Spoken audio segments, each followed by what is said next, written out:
So I think I've timed it right. I'm getting used to this recording studio stuff here in Substack. But well, for me, I would say good morning. I don't know exactly when you're receiving this, but I did want to do a video for this series, When the Future Won't Hold, because I will not be doing any of the Google Notebook summaries of these pieces.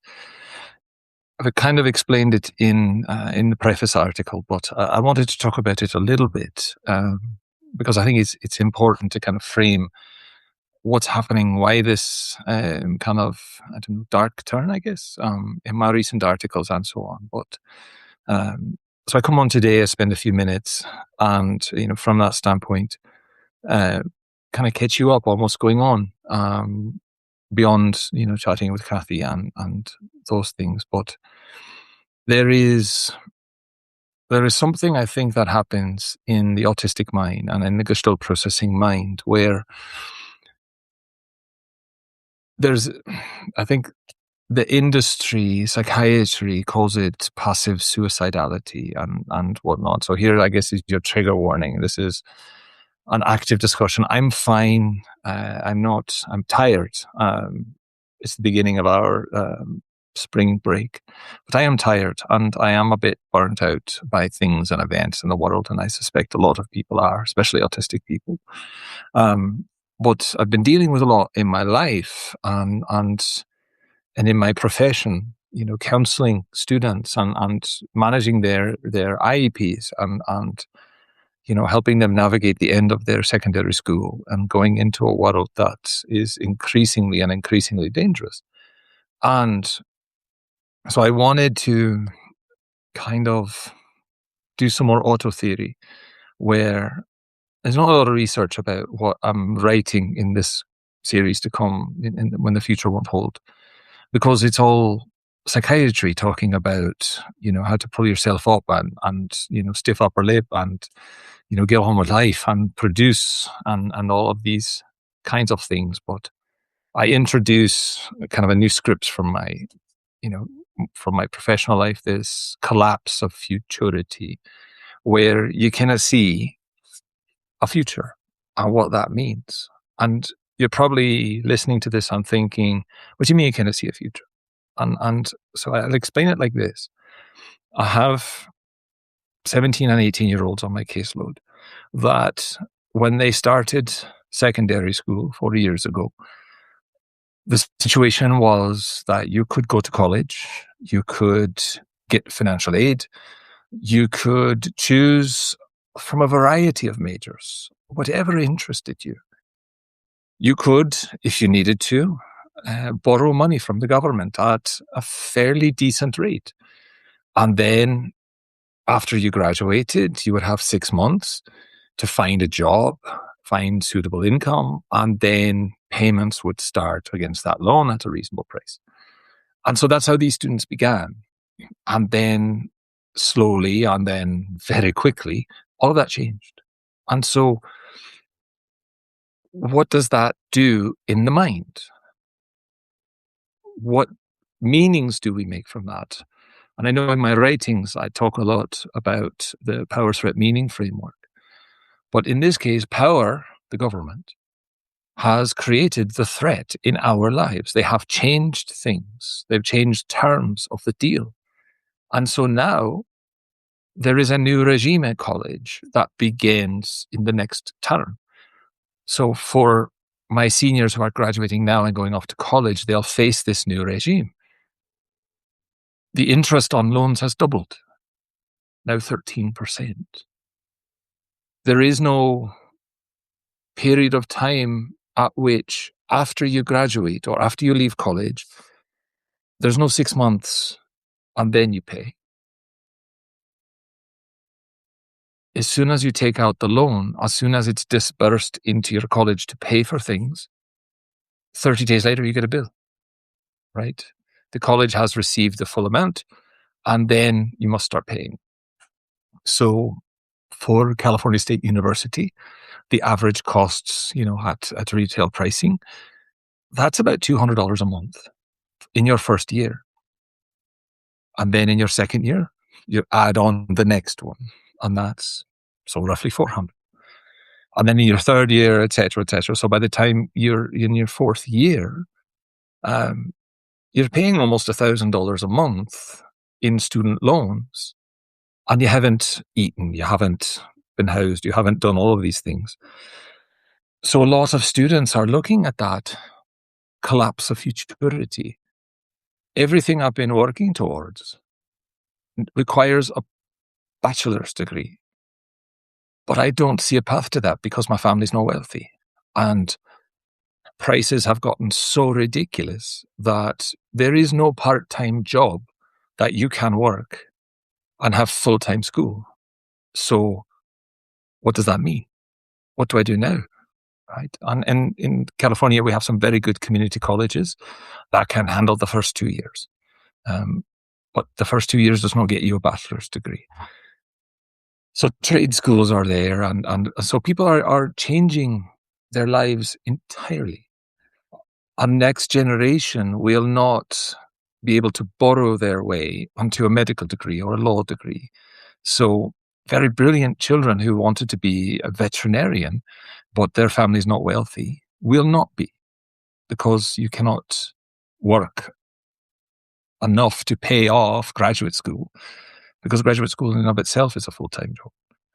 So all of these things kind of go into where we are. And when you're talking about teenagers and all of a sudden the realities are kicking in, oh man, I made all these plans, but now I don't know.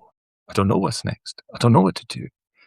I think it's very cruel. And so we're processing a lot of this stuff going on, which the previous series kind of deals with the emotional cost to the practitioner, myself and others that are in this place. You know, the spoon cost of dealing as an attuned person, as an alexithymic person, as an empathic autistic person, of working with students, clients, customers, whatever, who all of a sudden face a world that has drastically changed. My cost to get to work has increased by more than 25% in the span of a month, simply because this country is at war with that country and all of the economic ramifications of that. And so what do you do when you say, I don't have a choice? I don't know what to do next. I don't see a future. And so today's piece, When the Future Won't Hold, kind of talks about that. But again, I wanted to come on and kind of explain where this is coming from, and you know, my trigger warnings and all of that. I wanted to kind of preface. I also wanted to say kind of, I don't know, humorously or something, but I did put the first piece into Notebook, and then it gave me a very weird version of the summary. And then I put the other pieces in, and it was the same pattern, right? And then I put some other stuff in there, and it was normal. And so I think there were some guardrails at play, because it does talk about, you know, suicidality, passive suicidality, and issues around, you know, these kind of future things, not active participation in the end, but I think there were some things in the Gemini algorithm that said, no, we must not help anybody with that. And so from that standpoint, I said, well, I'm not going to give a product that I think is terrible, because that's what I was experiencing, kind of disconnect between what I saw and what I had written. And so again, I'm coming on maybe a bit of live, a bit of a live read of When the Future Won't Hold. You may have noticed that my writing has taken a certain style lately. I'm a Gestalt processor. I'm whole to part in everything I do. And when I get very emotional, I tend to get lyrical. I tend to get kind of poetic. And so these pieces lately, across both Substacks, have been poem first. The poem comes first to me, and then I write it, I do some touch-ups, and I sit with it a bit, and I think to myself, well, what does this mean? what just came out, right? And sometimes I think, wow, I can't believe that's in there. And so from that standpoint, I write the field notes. Like I do the analysis for you, the critique for you. And this is what's going on in my mind right now. And then once I have all of that, then I can do a little introduction about what this is. So that's the reason behind the formatting. It's again in the kind of auto theory, autoethnography side of things. I'm not critiquing someone else's research because there is none. No one's talking about this. The naysayers are far behind me in the rearview mirror. And so now I'm to the point where I'm just documenting this in the moment and presenting it, and hopefully it resonates with people. And maybe there'll be some research down the road, but I don't know how that would work. I don't know how we would draw an appropriate sample to meet that gold standard and stuff. So a lot of my work, going back to the journal paper, as auto theory, as writing, with theoretical constructs, right? With the PTMF in there, with choice theory in there as a theoretical construct. But auto theory, again, I am a sample size of one, and here's what I'm experiencing, and I'm finding that some resonate with what I'm writing, and it helps them a bit. And so I I know that if I'm helping one person, I'm fine. I'm going to keep going. And so part of this is not inspiration porn or anything like that, but just to let people know you're not alone, right? That without being sad or sappy or melodramatic or whatever, I wanted to kind of document and give some scripts if they become necessary, so that you're not alone in any of this, right? And so I guess from that point, I'll read it to you, the poem that I came up with to start this series. It's called When the Future Won't Hold. There are days when the future does not feel terrible as much as absent. Not a fire, not a cliff edge, not the sharp, bright theatre of crisis language, just a thinning, a loosening at the far edge of the shelf. The calendar still hangs where it hung yesterday. The pension statement still arrives. The planner still opens to its pale little squares. The world continues to its brisk administrative breathing, deadlines, renewals, projections, those neat and hopeful violences. But somewhere underneath, the thread that ties now to later has gone slack. And because nothing dramatic has happened, because the body is still upright, because the dishes may even be washed, because one can still answer an email or smile at that grocery queue, or discuss the weather with a neighbor, or as if the weather were the only atmosphere that mattered. The absence goes unnamed. And it's easy from the inside to call this disorganization, to say, you should really make a plan. You should really think long term. You should open a spreadsheet, set some goals, build a morning routine, buy a nicer planner. Download the app with the cheerful little badges that congratulate you for surviving in the approved order. But some of us have lived too long in worlds that did not keep their promises. Some of us learned early that the future was not a place one entered by diligence, only by luck, only by masking, only by becoming smaller, only by making oneself more legible to systems that could not love us but could perhaps tolerate our approximation. After enough years of that, the future can begin to feel less like destination and more like a room that keeps moving farther down the hall. There are other days when it's not even the future that disappears, but you.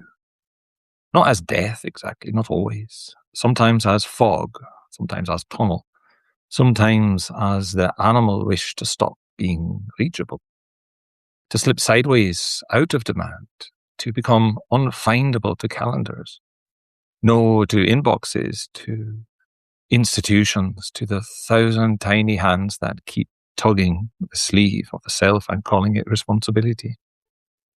Sometimes what rises is not, I want to die, but something stranger, older, harder to confess in a culture that only knows how to hear alarm or compliance. I cannot keep going and being in conditions like this.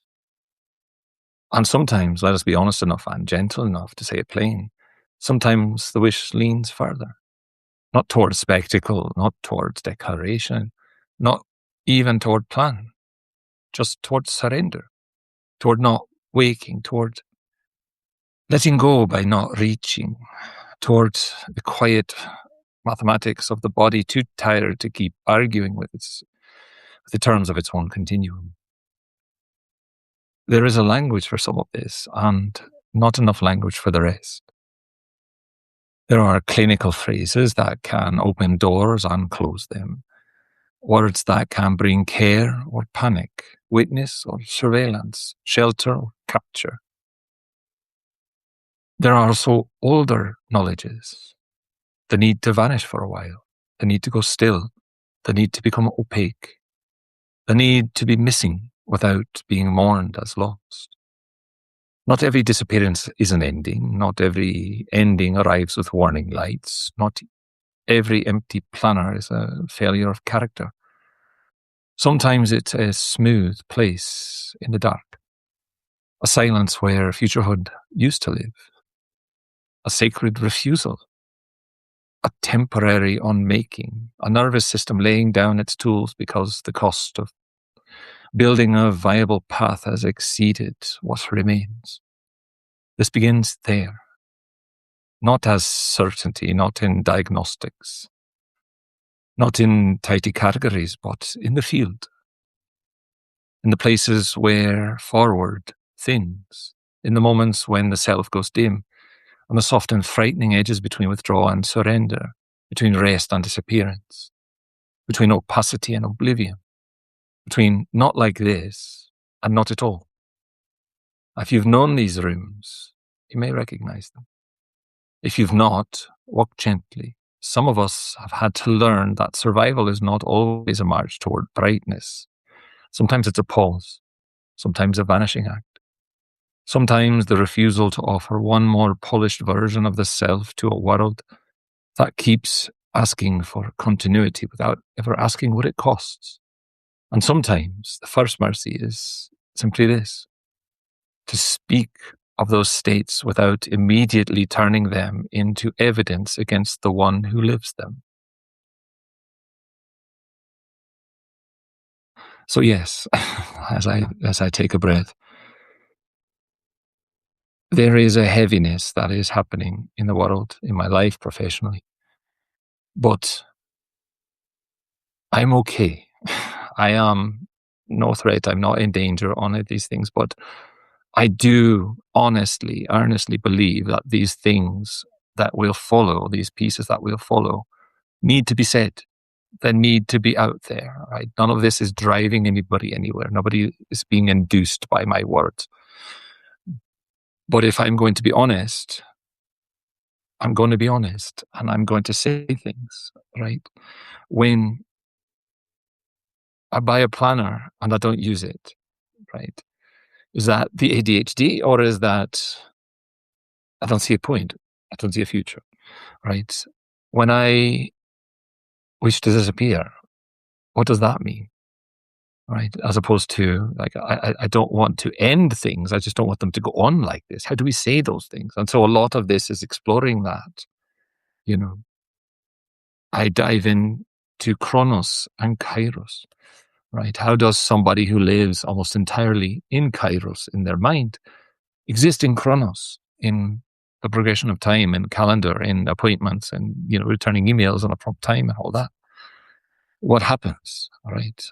I borrow a bit from my flash fiction and talk about Johatsu, the night movers, and what that means and what people are actually doing. And so from that standpoint, we'll go down that road. And please, if you need help, go get it. If you need to reach out, please do. I think I'm pretty good about answering messages when people directly message me. I keep the comments on the articles to paid members, mainly because if I don't, it will fill with spam, and I can manage that. I don't have time for that. But I'm very easy to find through the messaging system on Notes. You can find me if you have a question, and you can reach out, and I will do my best to get back to you within sometimes a few hours, depending on where you are in the world. But I think going forward in the world, we autistics, we Gestalt processors, we need to build communities. We need to build a commons where we can come together and support one another. And so for this moment, I'm offering my message space in Substack as a place that we can begin until we do that in the physical sense. But yes, I did want to come and explain, I think better than I have in the preface piece, that the future is so different than when I started the Substack. And I think the mission of the outside has changed as well. From railing at the naysayers and critiquing papers and stuff to writing papers and doing auto theory. And I'm encouraged that there are others, autistics, Gestalt processors, that are beginning to do the same thing. And I'm very happy to support as much as I can. And so from that standpoint, I think I've gone on long enough. Hopefully this works. This will be my second recording studio effort. But thank you for your time. Thank you for your support. It means the absolute world to me that you read these things and that they're valuable to you, and you share that with me in comments, and you share these things with your friends and professional groups. That means the world to me. And I say things like I'm just a wee school teacher, and indeed I do mean that, right? I never thought that storing gestalts in the cloud would lead to this, but it has. And so I have to be responsible with it. And so I hope you don't mind. But with that, then good day.